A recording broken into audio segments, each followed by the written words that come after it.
Good afternoon, my name is Phoebe.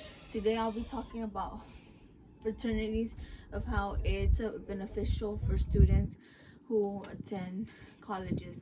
For example, most people, when they think about fraternities, they think about the bad things, as in like substance abuse, it taking away time from you spending with your other peers. It has a variety of other reasons why people see it as bad things, but in reality it has a lot of beneficial things, that it can open up community.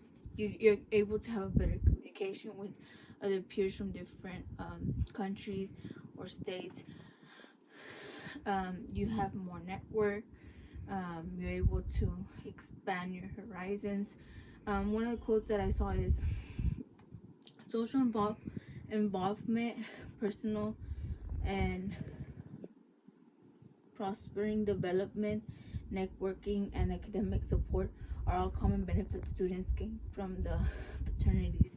And with this quote, it's practically saying that with being in a fraternity, you gain these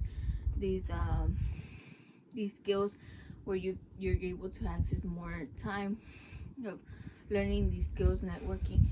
As an out-of-state college, you tend to not think about these things, but when you're there, you get lonely, and a fraternity will help you.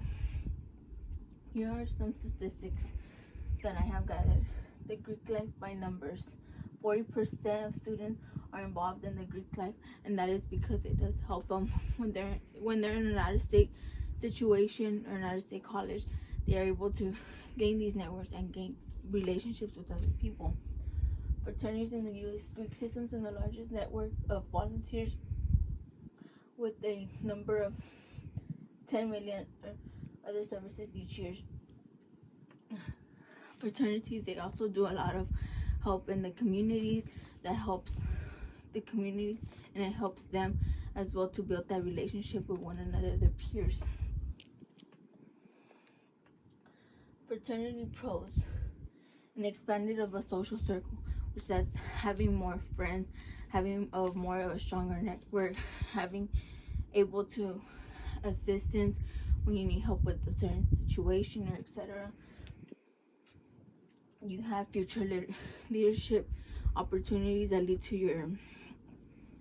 your career path whenever you're almost about to finish college. So there's a lot of things that open up too when you have that. You have better housing options. So when you have better housing options, you're in a better group of peers that are gonna stick together, and they're gonna help each other out. And the meal plans too.